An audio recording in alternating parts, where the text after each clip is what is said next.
Doa merupakan salah satu cara untuk berkomunikasi manusia kepada Tuhannya. Dengan berdoa, manusia dapat meminta kebaikan di dunia dan keselamatan di akhirat. Doa hanya ditunjukkan untuk Allah Subhanahu wa Ta'ala. Sementara psikoterapi doa merupakan salah satu bentuk ikhtiar kepada Allah Subhanahu wa Ta'ala untuk meminta kesembuhan dan disehatkan kembali, karena segala sesuatunya kita membutuhkan doa dan usaha. Tahapan psikoterapi doa meliputi yang pertama adalah diagnosa, kemudian yang kedua adalah pembacaan Fatihah, yang ketiga pembacaan sholawat, keempat jika diperlukan disertai pijatan-pijatan refleksi di kepala, yang terakhir adalah membacakan hizib jika diperlukan. Ini bisa kita menggunakan dari sini ya, ujung hidung kita arahkan ke sini dulu, ke sini, nanti ke sini. Nah, ke pelipis itu jangan terlalu neken karena ini saraf, jadi lebih ke sini juga, ke sini.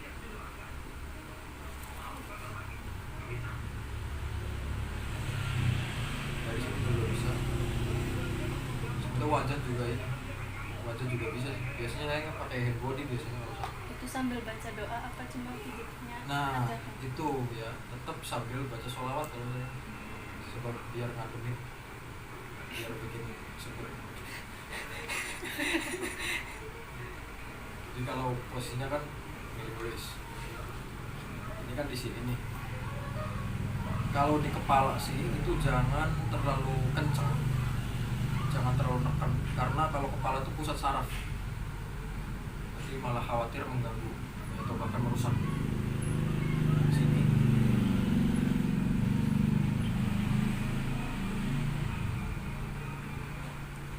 Dia tetap sambil baca sholawat atau misalkan kulhu atau ayat kursi, tetap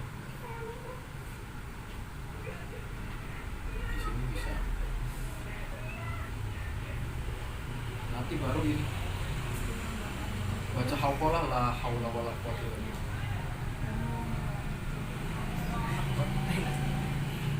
Enak.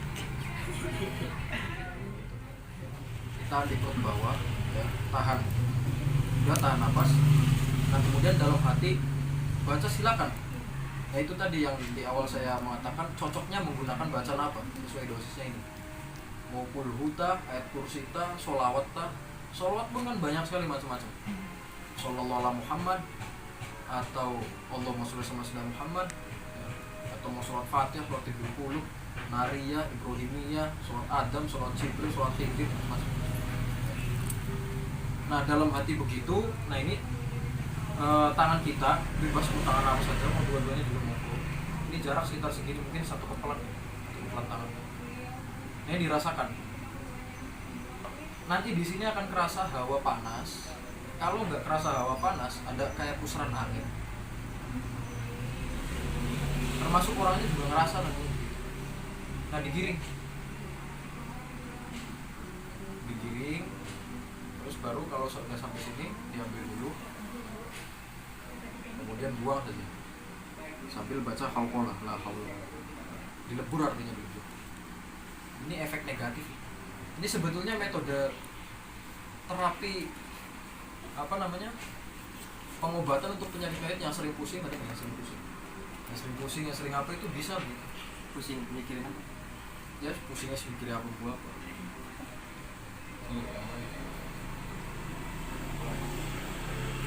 Nah tinggal nanti diulangi lagi begitu.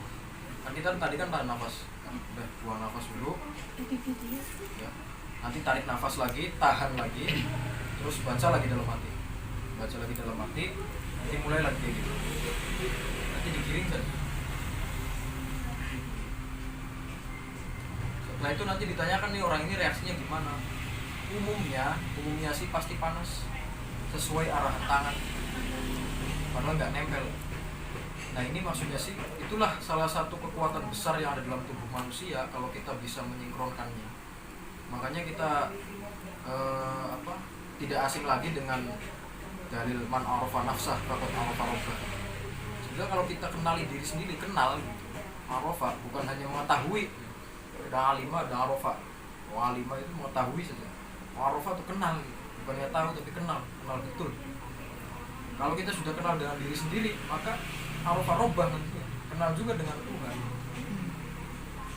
Kalau kita tahu kemampuan diri kita, potensi diri kita, maka nantinya kita bisa menggunakan kemampuan yang sangat besar yang ada di dalam tubuh masing-masing manusia. Dan semua manusia punya, hanya digunakan atau tidaknya. Makanya, nah untuk menggunakannya itulah perlu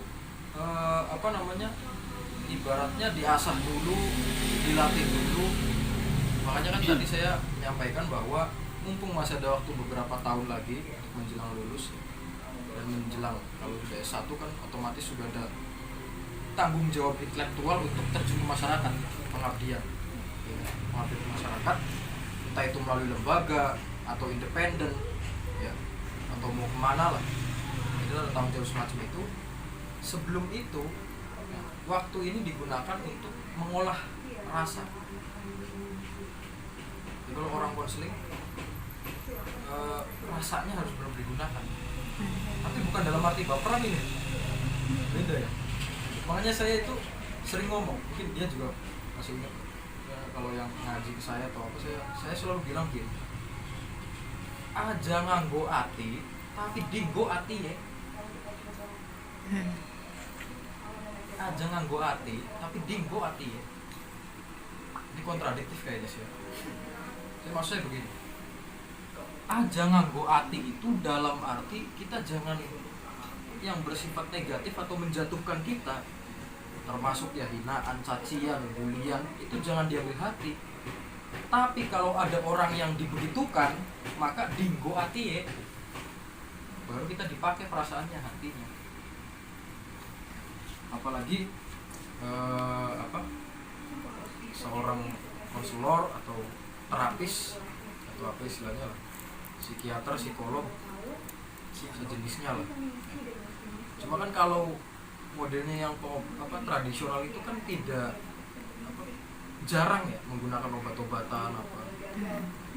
Kalau saya makanya kalau memang ada keluhan medis juga, ya sudah, ini Bu udah beres semua, yang tidak kasat matanya silakan diobati di medis, tinggal medisnya saja. Itu makanya salah satunya juga adalah kita tahu porsi kita sampai mana sih tugas kita. Selebihnya misalkan tugas dokter, ya serahkan ke dokter. Kadang-kadang kan begini, misal orang disantet, sakit banget perut, cek ke dokter, di ronsen, di USG, di apa segala macem, itu nggak ada penyakitnya, nggak apa-apa. Tapi coba misalkan ke kiai, ke ustadz, ke paranormal, atau praktisi, kemudian wah di sini ternyata ada kain nih yang nutupin,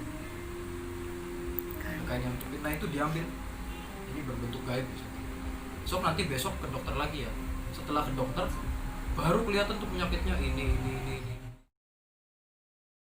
Berdasarkan keterangan terapis, manfaat psikoterapi doa ada banyak sekali. Di antaranya yaitu dapat menimbulkan ketenangan dan kedamaian dalam jiwa bagi yang mengamalkannya. Orang yang rajin berzikir dan berdoa mempunyai kedekatan hubungan dengan Allah Subhanahu wa Ta'ala. Hal ini mempunyai pengaruh dan dampak yang sangat hebat, baik dalam fisik maupun dalam jiwa para pengamalnya. Karena nurullah atau cahaya Allah itu begitu dekat dengan orang-orang yang berzikir dan berdoa. Psikoterapi doa ternyata memberikan manfaat pada diri klien. Kini klien menjadi lebih tenang, tidak mudah gelisah, tidak mudah cemas, dan menyikapi masalah dengan melibatkan Allah di dalamnya. Klien menjadi pribadi yang lebih baik, teratur, dan tidak mudah menyerah.